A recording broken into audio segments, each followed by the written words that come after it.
24 तास एक पाऊल पुढे।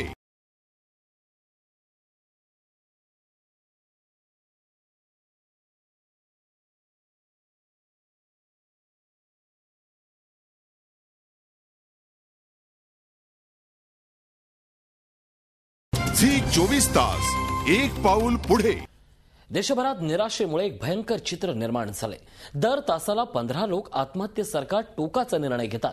नॅशनल क्राईम रेकॉर्ड ब्युरोच्या आकडेवारीवर नजर टाकल्यास तुम्हाला या भीषण संकटाची जाणीव होईल। आणि सर्वात महत्त्वाचं म्हणजे महाराष्ट्रातही परिस्थिती काही वेगळी नाहीये।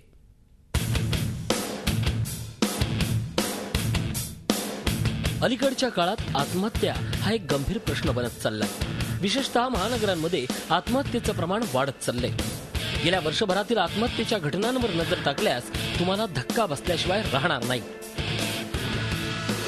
महानगरांमध्ये वाढलंय आत्महत्येचं प्रमाण। भारतात 2011 मध्ये 1.25 लाखाहून अधिक लोकांनी आत्महत्या केली आहे। आत्महत्येमध्ये महानगर सर्वात पुढे आहेत। हायटेक सिटी म्हणून ख्याती मिळवलेल्या बंगळुरू शहरात देशात सर्वाधिक आत्महत्येच्या घटना घडल्या आहेत।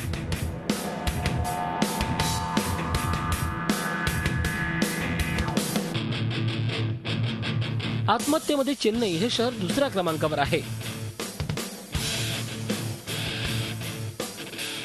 देशाच्या राजधानी दिल्लीतही आत्महत्येच्या घटना घडल्या आहेत।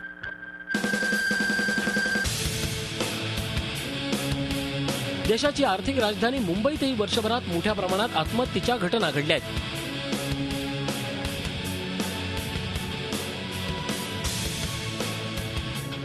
राज्याच्या तुलनेत आत्महत्येमध्ये तामिळनाडू आघाडीवर। तामिळनाडूत सर्वाधिक 16,561 आत्महत्येची नोंद। महाराष्ट्राचा विचार केल्यास महाराष्ट्र दुसऱ्या क्रमांकावर आहे। आत्महत्येत महाराष्ट्र दुसऱ्या क्रमांकावर। महाराष्ट्रात 15,916 आत्महत्येची नोंद। ही सगळी आकडेवारी पाहता विविध कारणातून आत्महत्या करणाऱ्यांची संख्या किती मोठी आहे हे तुमच्या लक्षात सहज येईल। झी 24 ताससाठी ब्युरो रिपोर्ट, मुंबई।